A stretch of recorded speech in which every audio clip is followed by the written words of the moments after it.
একটা পরিকল্পিত একটা সহিংসতার পরিবেশ সৃষ্টি করা, হিংসা ঘৃণার পরিবেশ সৃষ্টি করা এবং উস্কানি দিয়ে একটা পরিস্থিতি তৈরির চেষ্টা। আমরা দেখেছি যে একজন ইসকন নেতাকে গ্রেফতার করা হয়েছিল, তাকে সেখানে আদালতে হাজির করা হয়েছে, কিন্তু সেইখানে যে জটলা এবং পরিস্থিতি, সেই সময়ে একদল দুর্বৃত্ত তারা একজন আইনজীবীকে ধরে নিয়ে যায় এবং আইনজীবীকে ধরে নিয়ে যাওয়ার পরে সেই আইনজীবীকে তারা হত্যা করে, একেবারে জবাই করে হত্যা করে। এই রকম নৃশংসতা আজকে দেখানো হয়েছে। আপনি হত্যার ধরন দেখলে বোঝা যাবে যে পরিষ্কারভাবে তারা উস্কানি দেওয়ার চেষ্টা করছেন, যে যাতে একটা সাধারণভাবে এখানে মুসলমানদের মধ্যে একটা উত্তেজনা সৃষ্টি হয় এবং তারা হিন্দু সম্প্রদায়ের উপরে হামলা করে।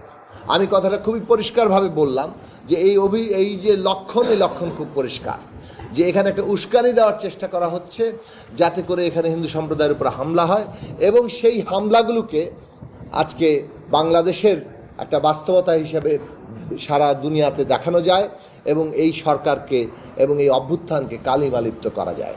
এটা পরিষ্কারভাবে এই মোটিভ আমরা দেখতে পাচ্ছি। এ বিষয়ে আমাদের মধ্যে অন্তত কোনো সন্দেহের জায়গা নেই। কাজেই সেদিক থেকে আমরা বলবো যে এই ধরনের পরিকল্পিত তৎপরতাকে আমাদেরকে প্রতিরোধ করতে হবে, জনগণকে ঐক্যবদ্ধভাবে প্রতিরোধ করতে হবে এবং সরকারকে এ বিষয়ে যথাযথ তদন্ত এবং তার যে প্রাতিষ্ঠানিক শক্তি সেটা সম্পূর্ণ নিয়োগ করে এই জিনিসগুলোকে প্রতিরোধ করতে দেখছি। কেবলমাত্র চট্টগ্রামের ঘটনা নয়, আজকে ফ্যাসিস্টরা যে কোনো ধরনের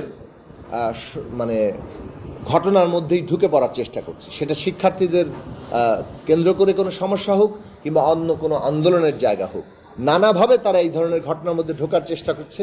প্রত্যেকটি আন্দোলনকারী শক্তিকেও এই সময়কালে সতর্ক থাকতে হবে যে তাদের দাবি দেওয়া কিংবা সংগ্রাম, তার যে ন্যায্যতা সেটা তো পূরণ করতেই হবে, কিন্তু একই সাথে এই সমস্ত আন্দোলনকে কেউ যাতে ব্যবহার করতে না পারে, বিশেষভাবে ফ্যাসিস্টদের দোসররা, সেই বিষয়ে